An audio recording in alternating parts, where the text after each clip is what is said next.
This week on Wealth Track, legendary value investor Joel Greenblatt sees more opportunities as investors choose passive over active management. His reasons are next on Consuelo Mack Wealth Track.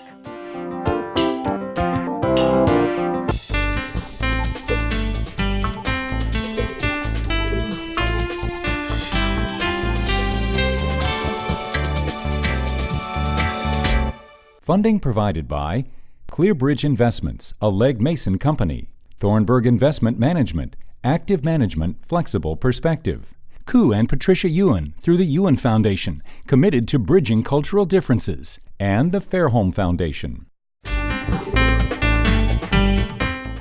Hello and welcome to this edition of Wealth Track. I'm Consuelo Mack. We have an exclusive interview with great value investor and financial thought leader Joel Greenblatt this week. He is living proof that active management can still work really well. Greenblatt is managing principal and co-chief investment officer of Gotham Asset Management, which he founded in 2009, and where he co-manages hedge funds and several hedge fund-like mutual funds utilizing long-short strategies. His early claim to investment fame was at his predecessor firm, Gotham Capital, where he co-managed an extremely concentrated hedge fund with 34% annualized returns over 10 years before he closed it to outside investors because he realized its volatility was too difficult for even sophisticated investors to handle.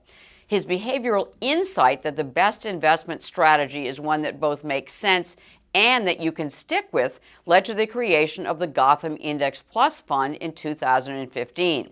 Index Plus combines index investing tied to the S&P 500 with actively managed long-short strategies where the fund goes long the S&P stocks selling at the biggest discount to Gotham's estimate of their value, recently 262 of them, and sells short the companies Gotham estimates are trading at the greatest premium, recently 236 names.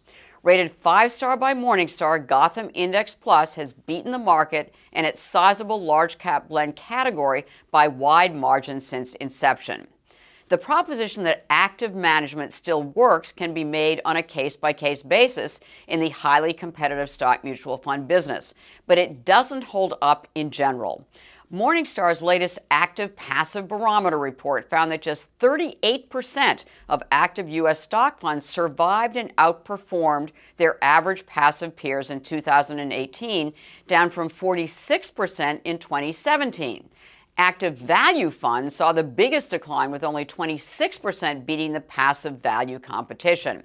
The longer-term record is even worse. Only 24% of all active funds topped their average passive rival over the 10-year period ending December 2018.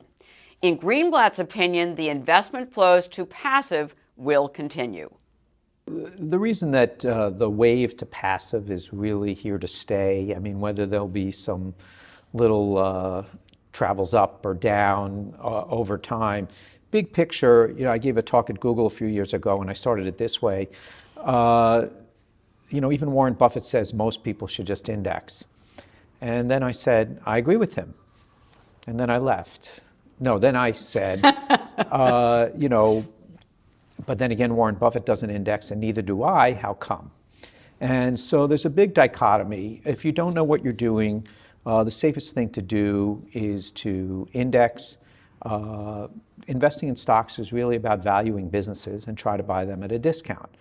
Your other alternative, if you can't do that, your other alternative is to find a manager who has a good process and sticking with that.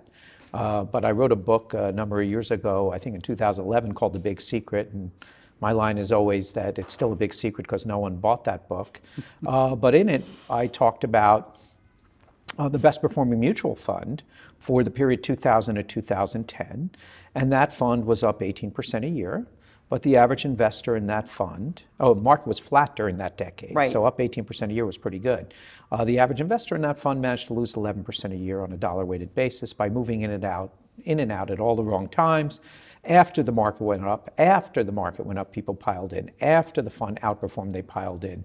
After the market went down, they piled out. Or after the fund underperformed, they piled out and turned that 18% annual gain into an 11% dollar-weighted loss. And that's just the way people are. If you don't know what the manager is doing, you look at past returns but there's been plenty of studies showing the last 1, 3, 5 years don't have much to do with the next 1, 3, 5. And really Right. what you're supposed to do is look at process and finding a good manager and assessing that. Most people don't have that skill set either. I think the good news is that if most people just index, if you're a stock picker and actually do the work, there's less competition. Yeah. And I think that'll be helpful as a stock picker long term. But the active management business will still continue to be threatened.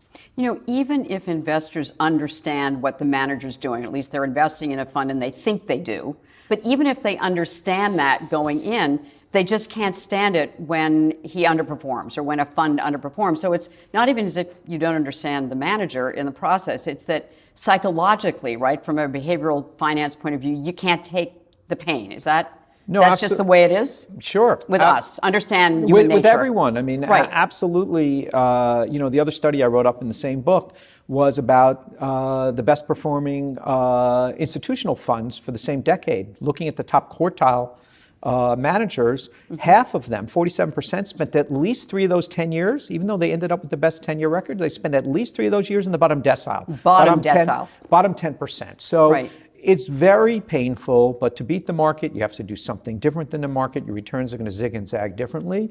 And even if you're a manager who can stick with your process, and that's who ends up winning at the end, very hard to get your clients to believe in you after you've had a couple bad years. Right. It's also hard to keep your job unless you happen to be running your own Sure, shop. Right. There's, as you mentioned, there are behavioral problems and there are really agency problems. Even if you're at a large endowment, like I sat on the board of university endowments. But think of the difficulty of the allocators at that endowment. While university is effectively a perpetuity, there's no pension that you have to pay out. There's nobody retiring. It's basically a perpetuity. Should have the longest time horizon of anyone. But there's a gentleman or a woman who allocates to U.S. equity managers Right. or private equity managers or bond managers or whatever it is, and they're viewed over a 3-year time horizon. It doesn't mean they lose their jobs, but they'd like to win. They'd like to beat their benchmark over that 3-year period. Right. And as I always say, no one really gets fired, but no one throws you a parade either if you haven't beaten your benchmark. So there's an agency problem even in the funds that should have the longest time horizon. So once again, I view that as good news for stock pickers because if other people aren't patient, and you can be, it's really a great way to make money. I read a great book this past summer. It's called Astroball. And it was really written by a Sports Illustrated, it's sort of a next generation Moneyball book. But it talked about the Houston Astros and how in 2014 they were the last place, they were the worst team in baseball. And a Sports Illustrated writer wrote a story about them. He thought it would be buried in the magazine, saying that I think seriously that the Astros were going to be the World Series champions in 2017. Based on what they were doing. And so in 2014, actually, to their credit, Sports Illustrated put on their cover Houston Astros 2017 World Series champions. And of course, they won the World Series in 2017, going from the worst team to the best team. And what did they do? They took a long time horizon. So usually most teams are trying to win now, and they're trying to get players and playing their best players right now and trying to get the best players right now so they can win the most games. But if your focus is only on doing really well 3 years from now, well, you're going to start playing some of the players that you're trying to develop. Right. And you're only going to try to get people who are still going to be with you 3 years from now. And so you make all your decisions based on the long term. And that really worked out for them. And I think it's the same thing in investing. Most people are judged over very short periods of time. And so that's how many managers are, you don't want to pick stocks that of companies that aren't going to do well in the next few years. But sometimes those are the best prospects, thereafter, once they've gone through the tough period. That's why you're getting the bargain. And so if you're actually focused on what's going to happen 3-4 years from now, you're kind of alone. And, that's called time arbitrage, just waiting for the market to agree with you. What happens in the short term could be very ugly. Time horizons are actually shrinking. They're not growing. And so as much as I said unkind things about active management, the opportunity set is really quite nice for people who view stocks as ownership shares of businesses that they simply value and try to buy at a discount. It sounds ridiculously simple, but it'll be a nice world for stock pickers. We've had a 10-year bull market, and we see all sorts of signs of corporate earnings are starting to slow down. The economy's starting to slow down. We've got a global slowdown.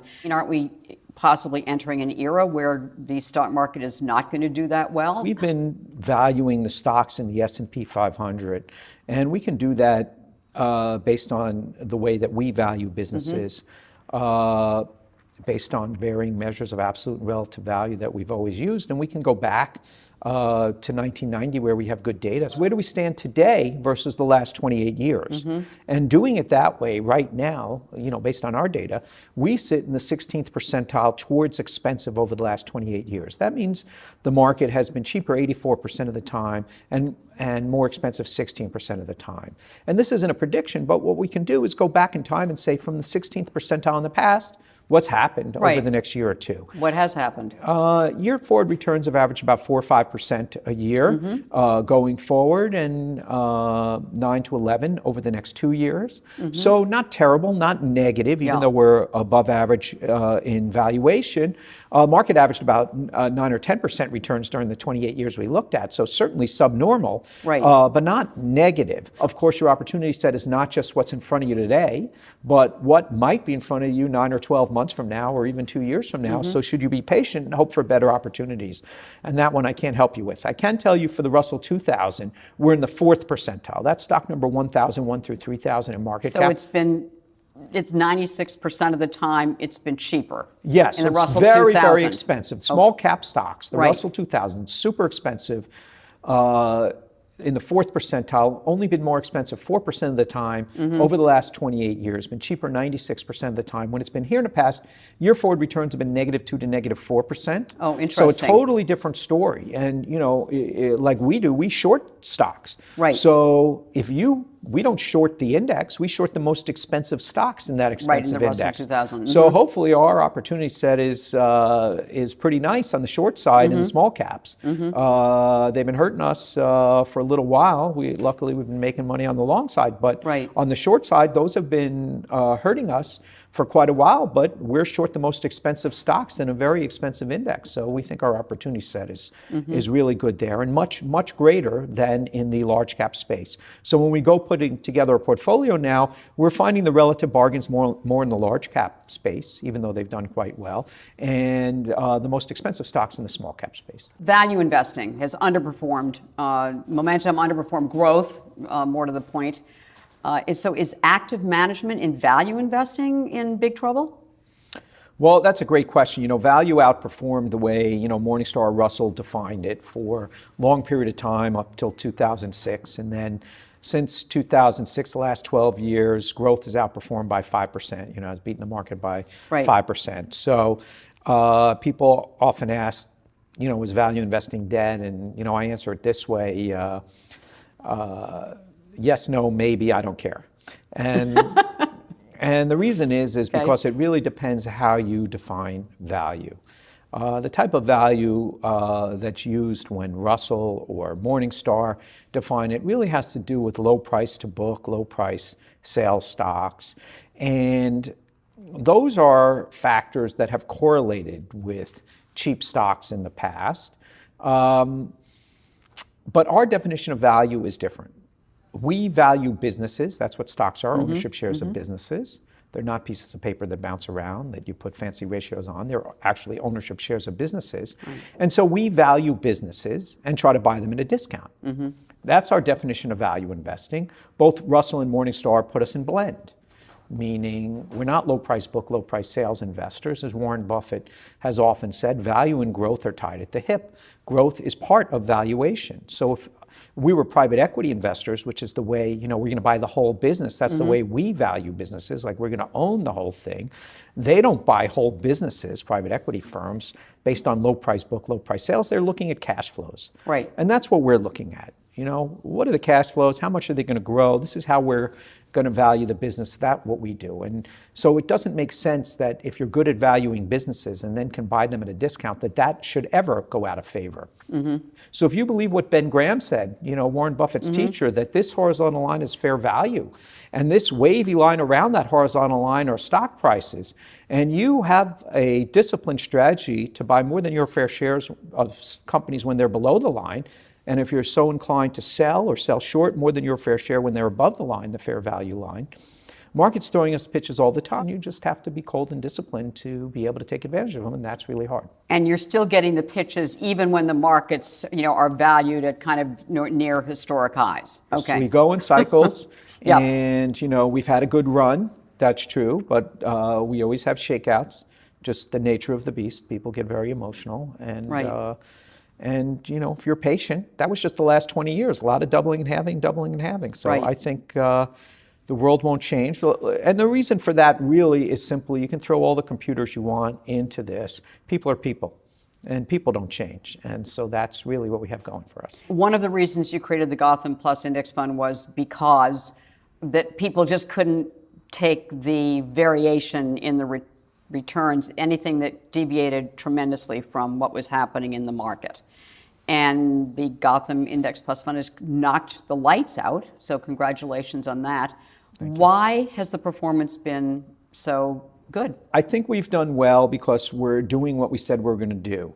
Number one, Gotham Index Plus was made not to have too much underperformance on any annual period Right. below the S&P 500. Why? Because most people use the S&P 500 as their benchmark to whether you beat the market or not. Most people can't take the pain when you underperform by a lot. So we structured the fund so that we could take advantage of our stock picking, but we tried to mitigate the periods of underperformance by making compromises, basically. So what the fund really is you give us $1, we'll go invest in the S&P 500. We'll put $1 into the S&P 500, the underlying stocks, and then we'll go out and buy 90 cents more of our favorite S&P stocks, and we'll short 90 cents of our least favorite. Where's the compromise there? The compromise is in the 90-90 long-short overlay. So in other words, we buy the 90 cents of the cheapest stocks, we short the 90 cents of the most expensive stocks. Right, by your valuations. By right? our valuations, subject to certain constraints. Number one, that 90-90, we keep at zero beta because we're already long dollar in the S&P 500. Second, we don't want small stocks to drive returns.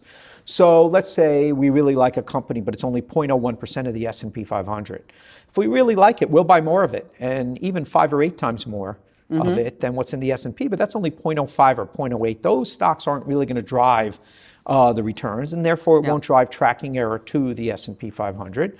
And the third thing we do is we match fundamentals. So in other words, when we're short companies, usually the ones we don't like are the ones trading at 50, 100, 200 times pre-tax free cash flows. Why are they trading so high? It's because they're not earning tons of cash flow yet, but people think in 2025 it's going to be great.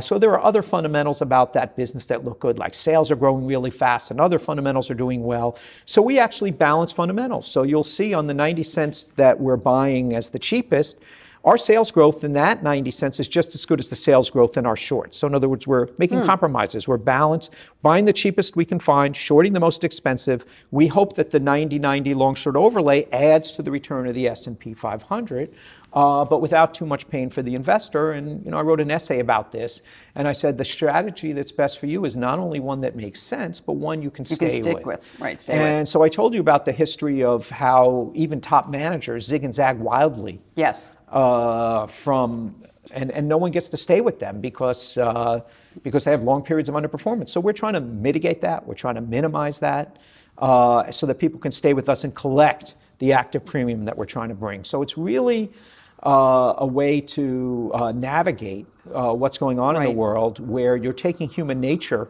into account. What do you do in a situation like Boeing, where they have kind of an unexpected crisis with the 737 MAX? What do you do in a fund like the Gotham Index Plus Fund?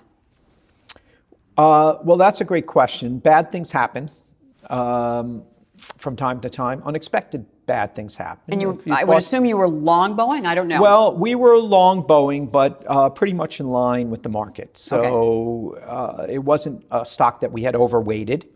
So we lost in line with the market. So on a relative basis, it didn't hurt us. But that can hurt us in any particular stock, even if we like it. If there's unexpectedly bad news that is a one-time nature, like what happened with Boeing, over the short term, we could get hurt. In that particular name, we didn't.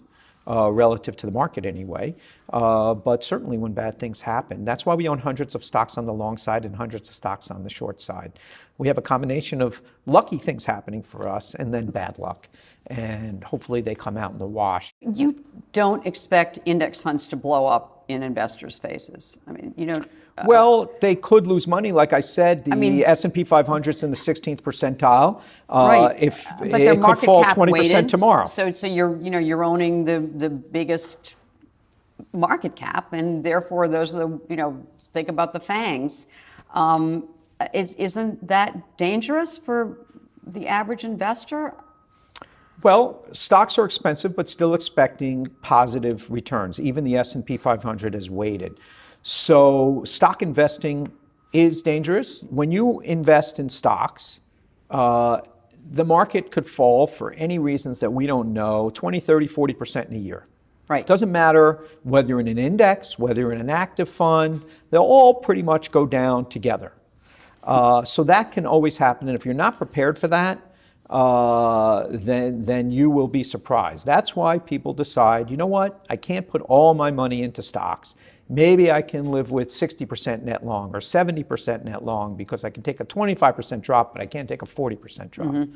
People always don't guess very well what they'll be able to take before it happens either. So it's better to be a little conservative there. But if you're truly a long-term investor, you should be mostly long. Mm-hmm. Warren Buffett has his wife being 90% net long the index and 10% in cash. Right. When he dies. She needs money when he right? dies. Yeah. And thinks she'll do well. And I'm sort of the same mind, for two reasons. One, I think he's right. And two, it's Warren Buffett. So he should be right. Morningstar says that the Gotham Index Plus funds fees are too high, and they have your fees at better than 3%. What's your response to that criticism? Sure. Well, the way they account for fees at the moment isn't doing it the way that we would look at it. Our management fee is only 1%. We cap our other expenses at 0.15%, so that adds up to 1.15%. What Morningstar has included, because it's included in our SEC filings, is that when we short a stock, we owe dividends to the owner of that stock. But it excludes the dividends that we earn on the stocks that we're long. All right. So for the record, 1.15% is the fee that you think is the accurate fee for the Gotham Index Plus fund. Thanks for asking the question, by the way. You're welcome. One investment for a long-term diversified portfolio. The last time you were on over a year ago, it was the Vanguard Value ETF, VTV. So Vanguard's value ETF? I would stick with that. Yep. I think despite the fact that that type of value investing has not worked for quite a long time, right. When you analyze the portfolio and the stocks that they're in, I think investors are getting a relative bargain to the S&P today. And, it's had a long period of underperformance, that type of value. And so I think it's a good long-term hold. A piece of advice for individual investors, given the fact that we've had this 10-year bull market, stock prices are pretty expensive. Do you have any advice for individual investors on kind of how to navigate maybe the next 10 years? Sure. Well, I wrote in my book, The Big Secret, and I'm telling you the answer now because, like I said, it's still a secret. No one read it. But what I said was, look at your risk tolerance. If you think that if the market falls 40%, you can only handle about 25% loss of your portfolio, maybe you're better off only being 60 or 70% long the market. And when you get bullish, once you decide that, when you get bullish, I'll let you add 10% to that. When you get bearish, I'll let you subtract 10% from that exposure. Not that you'll be right, you'll be wrong, but I'm trying to limit how much you mess up your portfolio within a narrow range. Joel Greenblatt, always a pleasure to have you on Wealth Track. Thank you so much for giving us your time. Thanks so much. At the close of every Wealth Track, we try to give you one suggestion to help you build and protect your wealth over the long term. This week's action point is invest with funds and firms that are committed to patient investing. In this short-term oriented world where even perpetual investors like endowments are under pressure to fire funds that underperform for 3 years and hire funds that outperform for 3 years, most portfolio managers and their firms don't have the patience, ability, or desire to stick with a long-term investment strategy. Remember all of the funds that weren't invested in the dot-com craze that lost most of their investors? Great investors such as Jean-Marie Eveillard at First Eagle and Stephen Romick at FPA Crescent were among them, but their firms backed their investment approach and discipline, which ultimately paid off big time. A firm's culture, independence, and dedication to investment excellence makes a huge difference to investment returns. Those independent managers are the ones we seek out to interview on Wealth Track. Well, next week we are joined by Charlie Bobrinskoy, head of the investment group and portfolio manager at the Ariel Funds, where the slogan "Slow and Steady Wins the Race" rules. In this week's exclusive extra feature on WealthTrack.com, Joel Greenblatt discusses why he is dedicated to disrupting the public school system with charter schools so children from low-income families can achieve at the same level as wealthier children. Meanwhile, we encourage you to continue connecting with us on Facebook, Twitter, and our YouTube channel. Thank you for watching. Have a great weekend and make the week ahead a profitable and a productive one.